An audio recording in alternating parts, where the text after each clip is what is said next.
కీర్తన 89వ కీర్తన 3-4 వచనాలు. 89వ కీర్తన 3-4 వచనాలు. నేను ఏర్పరచుకున్న వారితో నిబంధన చేసి ఉన్నాను.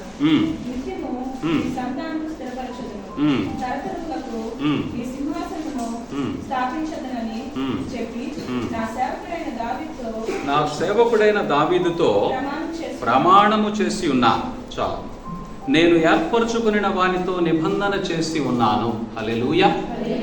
దేవుడు ఎవరినైతే ఏర్పాటు చేసుకున్నారో వారందరితోటి ఖచ్చితంగా ఆయన నిబంధన చేస్తాడు.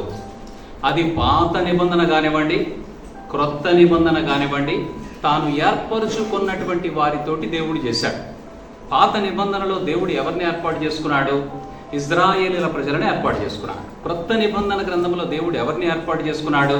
క్రొత్త నిబంధనలో ఎవరైతే అన్యులుగా ఉన్నారో, ఎవరైతే దేవునిని తెలియకున్నారో, ఎవరైతే సాతాను యొక్క బంధకాలలో ఉన్నారో వారందరినీ దేవుడు ఎన్నిక చేసుకుని వారితో నిబంధన చేస్తున్నాడు. క్రొత్త నిబంధన. కాబట్టి మనం గ్రహించాల్సింది ఏంటంటే, నేను ఏర్పరచుకున్న వారితో నిబంధన చేసి ఉన్నాను. నిత్యము నీ సంతానమును స్థిరపరచదను. తరతరములకు ఏర్పరచుకున్నటువంటి వారితో నిబంధన చేసేదను అని మాట్లాడుతున్నాడు. ఎవరితో ఎటువంటి నిబంధన చేశాడో మనకు ఆదాము దగ్గర నుండి ప్రతి ఒక్కరి విషయంలో మనకు తెలుసు. దావీదుతో కూడా ఒక నిబంధన చేశాడు. ఏమిటా నిబంధన? నేను దావీదు కుమారునిగా ఈ భూమి మీద జన్మించి దావీదు వంశము, దావీదు యొక్క సింహాసనము మీద నేను తరతరములు నిలిచి ఉంటాను అనేటువంటి ఒక వాగ్దానాన్ని దావీదుతో చేశాడు. మరి మనతో దేవుడు ఏం వాగ్దానం చేశాడు? నీతో దేవుడు ఏం వాగ్దానం చేస్తున్నాడు? వాగ్దానం యొక్క ప్రాముఖ్యత ఏంటి? దావీదుతో మాట్లాడాడు. దావీదు యొక్క వాగ్దానానికి నీతో దేవుడు చేసినటువంటి వాగ్దానానికి చాలా వ్యత్యాసం ఉంటుంది.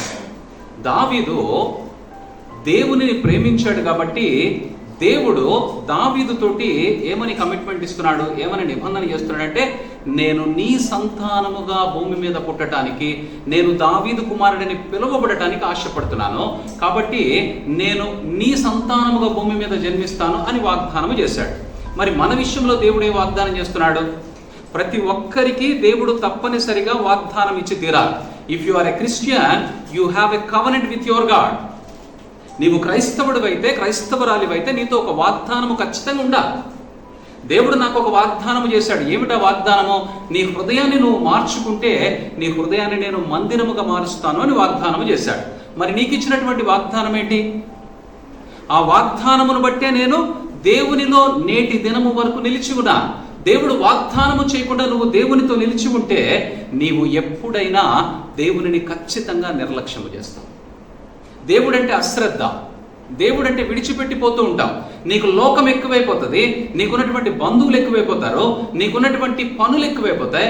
దేవునితో నీకున్నటువంటి నిబంధన నీకు లేదు కాబట్టి నువ్వు దేవునిని ఎలా ఎంచుతావంటే, నువ్వు కూడా అవకాశం ఉన్నప్పుడు దేవుని దగ్గరికి వస్తావు, అవకాశము లేనప్పుడు లేదా నీకు ఏదైనా కష్టం అనిపించినప్పుడు దేవునిని విడిచిపోతావు. ఎందుకు? నీకు కవెనెంట్ లేదు, దేవునితో నీకు ఒక నిబంధన లేదు, దేవుని గురించినటువంటి